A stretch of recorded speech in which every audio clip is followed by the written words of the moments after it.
Assalamualaikum warahmatullahi wabarakatuh. Perkenalkan, nama saya Fardin Makisa. Saya mewakili kelompok 3 untuk memperkenalkan diri dan juga memperkenalkan anggota-anggota saya yang berada di kelompok 3. Kelompok 3 terdiri dari saya sendiri dan juga ada Nursada Taib, dan yang kedua ada Amelia Moki, dan yang ketiga ada Nabila Makalalak, dan yang keempat ada Nismawati Nisan. Nah, kelompok kami pada video kali ini akan membahas tentang materi yang ada di K10. Video ini kami buat untuk memenuhi mata kuliah akuntansi keperlakuan. Judul materi kami yang itu adalah analisis penerapan akuntansi, perilaku, aspek, dan pemahaman alokasi dana desa atau disebut dengan ADD di Desa Kawistolegi, Kecamatan Karanggeneng, Kabupaten Lamongan. Baik, langsung saja masuk ke hasil dan pembahasan dari materi kami. Oke, yang pertama itu adalah penelitian. Desa Kawistolegi merupakan salah satu desa yang berada di Kecamatan Karanggeneng, Kabupaten Lamongan, Provinsi Jawa Timur. Potensi utama yang ada di desa ini itu berada di bidang perikanan air tawar atau juga tanah. Nah, contohnya itu pertanian, mereka menanam palawija untuk komoditi padi, jagung, kacang-kacangan, dan lain-lain. Nah, untuk penggunaan lahan di desa ini sebagian besar mereka itu adalah pemukiman dan juga persawahan. Untuk jarak dari Desa Kawistolegi ke ibu kota kecamatan adalah 5 km dan bisa kita tempuh dalam waktu 0,3 jam. Dan jarak dari desa ke ibu kota kabupaten sekitar 21 km. Dapat ditempuh dalam waktu 1 jam. Dipimpin oleh seorang kepala desa yang diangkat oleh pemerintah daerah dengan pilihan langsung oleh masyarakat. Desa Kawistolegi memiliki 2 dusun dengan 6 rukun warga dan 14 rukun tetangga. Penerapan aspek behavioral accounting dalam aspek akuntabilitas pengelolaan alokasi dana desa atau ADD. Perilaku pemerintah desa Kawistolegi pada aspek perilaku aspek akuntabilitas ditunjukkan dari Timlak kepada Bendahara Desa dengan menyerahkan kwitansi pengeluaran atau pembelian atas pelaksanaan kegiatan. Bendahara melakukan rekap penerimaan pengeluaran untuk membuat SPJ, kemudian disampaikan kepada sekretaris desa dan disampaikan kepada kepala desa, dan akan dilakukan pertanggungjawaban kepada BPD. Peneliti menemukan bahwa kwitansi yang dimaksud oleh pemerintah desa tidak mencantumkan jumlah nominal pembelian dan hanya stempel dari tempat pembelian barang tersebut. Pencantuman jumlah nominal pembelian pada kwitansi akan dilakukan oleh bendahara sesuai dengan yang ada pada Siskedes. Pemberian tanggung jawab penuh kepada bendahara desa tanpa bantuan kepala desa dan juga sekretaris desa mampu membuka peluang berbagai bentuk kecurangan. Apalagi ada tuntutan dari pemerintah untuk melampirkan nota sebagai dokumen yang mendukung bukti transaksi yang benar-benar dilakukan.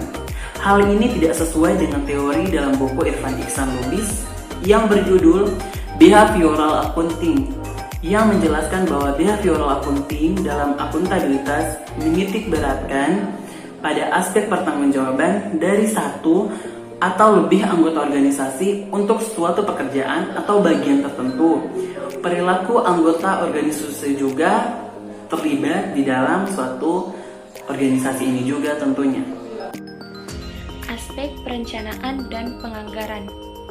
Perilaku pemerintah desa dalam aspek perencanaan dan penganggaran ditunjukkan dengan melibatkan masyarakat desa baik secara pasif maupun aktif.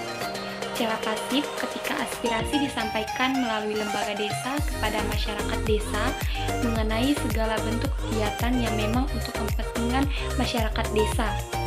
Sedangkan secara aktif dalam proses pelaksanaan berbagai proyek pembangunan perkantoran dan sekitar kantor desa.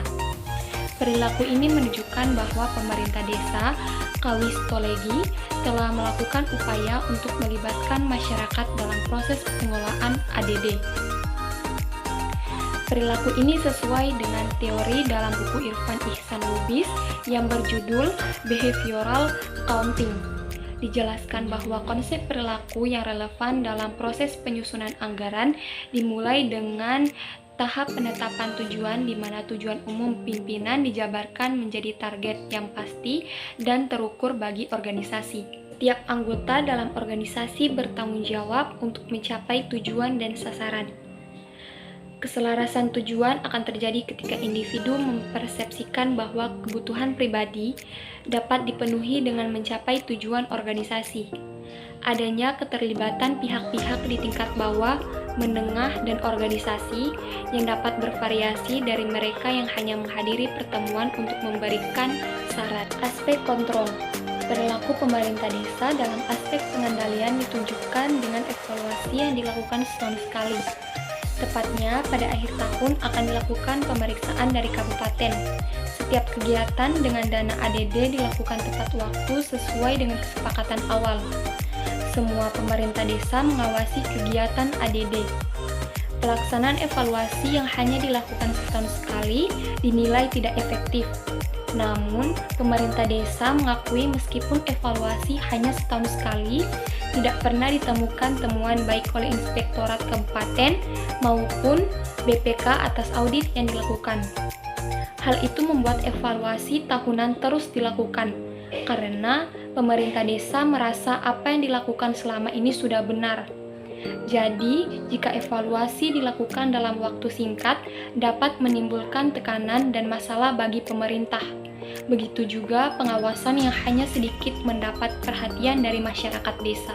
Kepercayaan penuh yang diberikan masyarakat kepada pemerintah desa dapat menimbulkan sikap lalai dalam menjalankan tugas. Hal ini dapat dilihat jika perilaku pemerintah desa sudah sesuai dengan teori dalam buku Irfan Ihsan Lubis, Behavioral Accounting, yang menjelaskan bahwa pengendalian adalah suatu batas yang dapat diterima oleh pimpinan, bagaimana mengendalikan seseorang agar bertindak sesuai dengan yang dapat diterima jangkauan. Umpan balik terhadap suatu kinerja akan menimbulkan perasaan berhasil atau gagal dalam diri individu. Penegakan kebijakan pengendalian yang ketat akan menciptakan tekanan dalam diri individu yang dikendalikan. Selanjutnya saya akan melanjutkan materinya, yaitu aspek persyaratan pelaporan. Perilaku pemerintah desa dalam aspek ini ditunjukkan dalam proses pembuatan SPJ oleh bendahara dibantu oleh TPK dengan menggunakan aplikasi Siskeudes dan pendamping dari kecamatan jika diperlukan. Pelaporan penggunaan ADD Term 1 dilakukan oleh bendahara dengan meminta bantuan pendamping dari operator kecamatan dan desa.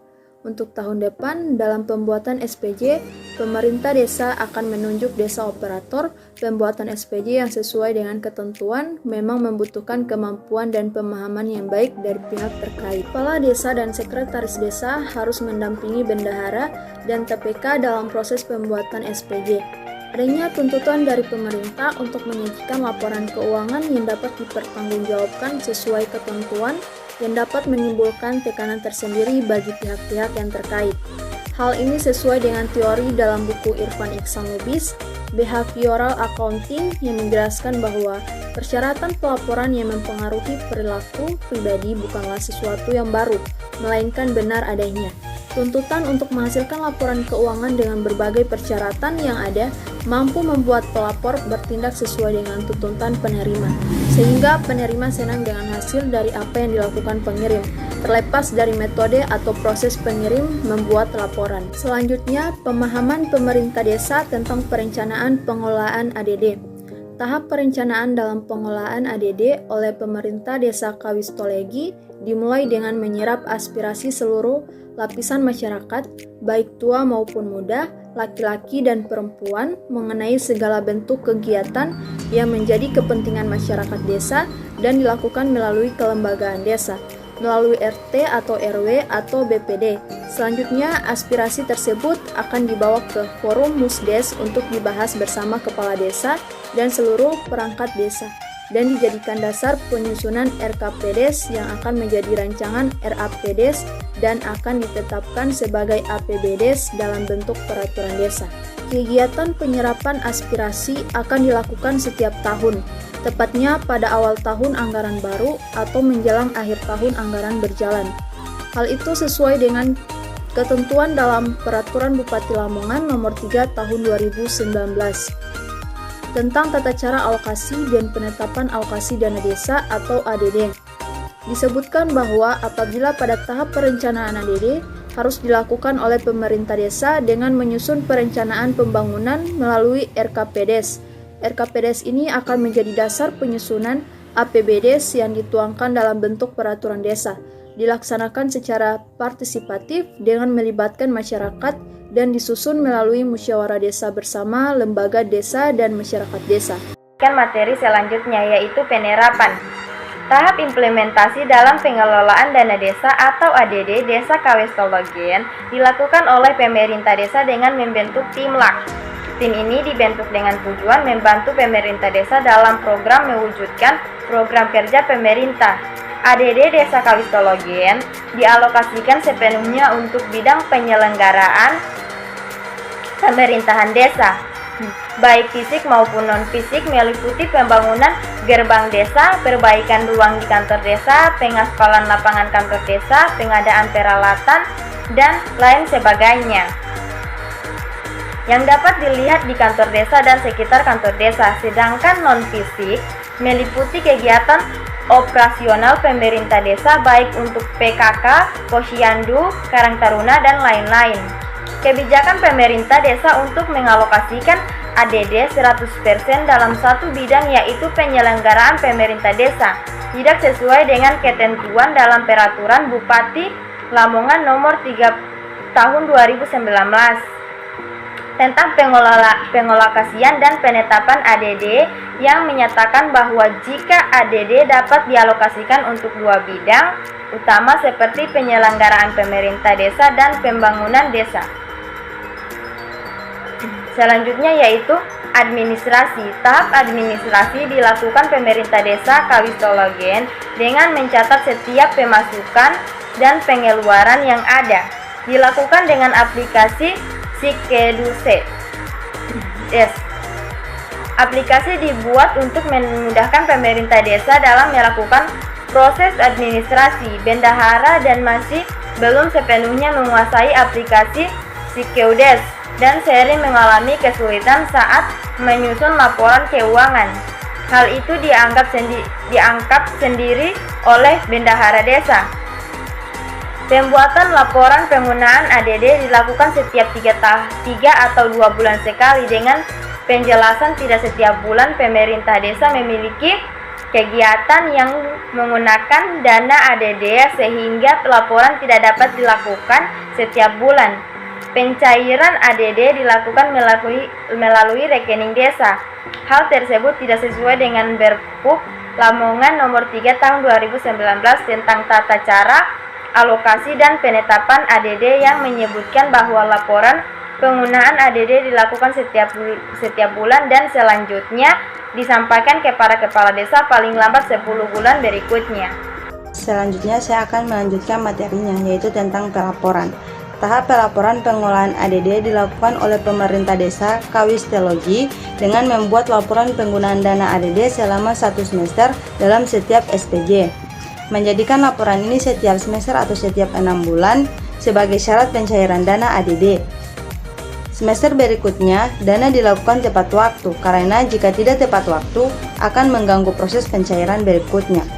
Hal ini sesuai dengan Perbuk Lamongan Nomor 3 Tahun 2019 tentang tata cara alokasi dan penerapan ADD yang menyebutkan bahwa pelaporan penggunaan ADD harus dilakukan setiap semester, harus tepat waktu. Materi tentang akuntabilitas. Tahap akuntabilitas setiap kegiatan yang dilakukan dengan menggunakan dana ADD dilakukan dengan membelanjakan anggaran sesuai dengan ketentuan anggaran yang telah disepakati dari awal.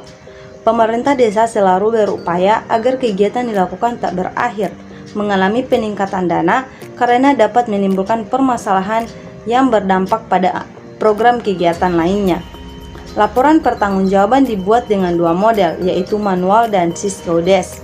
Hal ini sesuai dengan Perbuk Lamongan Nomor 3 Tahun 2019 tentang tata cara alokasi dan penetapan ADD. Menyatakan bahwa pertanggungjawaban ADD atau alokasi dana desa dilakukan dengan membuat laporan pertanggungjawaban atas pengolahan ketentuan keuangan desa dengan kegiatan yang dilakukan menghabiskan anggaran sesuai dengan rencana anggaran. Oke, baik, itulah hasil pemaparan dari kami kelompok 3. Saya mewakili teman-teman ingin meminta maaf sebesar-besarnya apabila dalam video kami terdapat salah kata ataupun ucapan yang membuat hati teman-teman atau ibu dosen merasa tersinggung. Terima kasih sekali lagi. Assalamualaikum warahmatullahi wabarakatuh.